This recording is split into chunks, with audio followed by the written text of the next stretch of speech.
je vous le disais en titre, le mobile money, véritable mode de vie. Cette méthode de paiement est désormais utilisée presque partout et pour tout. Constat de Faltia Koulibaly et de Kimorik dans ce reportage. Oui, vous pouvez payer par mobile money. Ça se fait effectivement. Vu que ce n'est pas mon livret, donc il ne prend pas d'argent. Ici, dans ce snack situé dans la commune de Cocody, Dila, la gérante, a instauré le mobile money comme moyen de paiement pour ses clients. Plus de stress à la recherche de la petite monnaie, aussitôt servi, le paiement mobile money est systématique.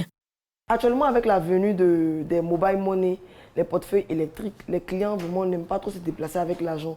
Donc, ils payent souvent avec leur compte mobile money. Pour les livraisons, c'est vraiment par mobile money. Ça nous facilite la tâche au niveau de la monnaie. Moi aussi, souvent, je paye la monnaie du client par mobile money.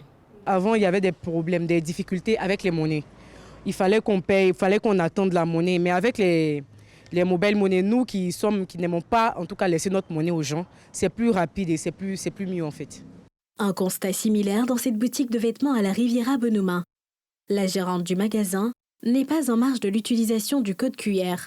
J'aime pas trop avoir la liquidité. Je préfère avoir ça sur mes comptes. C'est plus facile.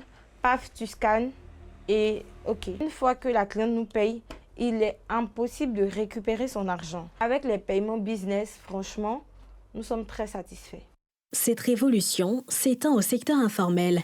Les commerçants de rue ont eux aussi recours aux méthodes de paiement mobile, comme c'est le cas dans ce Garbadrum et dans les marchés.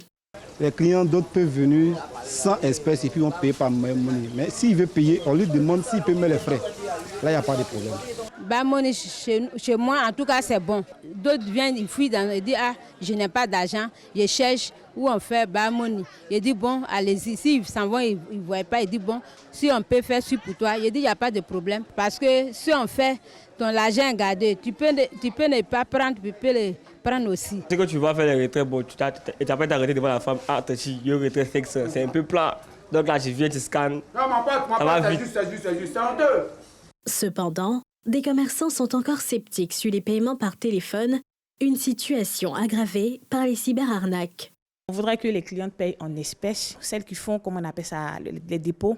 Arrivées là-bas, elles appellent les mobile money et ils retirent l'argent. Et on ne s'en rend pas compte tout de suite. C'est à la fermeture à 19h qu'on se rend compte qu'il y a certaines sommes qui ont été retirées. Et quand c'est comme ça, on perd. On est beaucoup nargués à les comptes arnaques, tout c'est tout. Et les comptes arnaques, eux, demandent des avances. C'est-à-dire, ils demandent des mobile money avant d'être livrés. Et pour stopper à ça, pour se démarquer de ça, nous, on préfère les espèces. Le mobile money s'impose au fil des années dans le quotidien des Ivoiriens.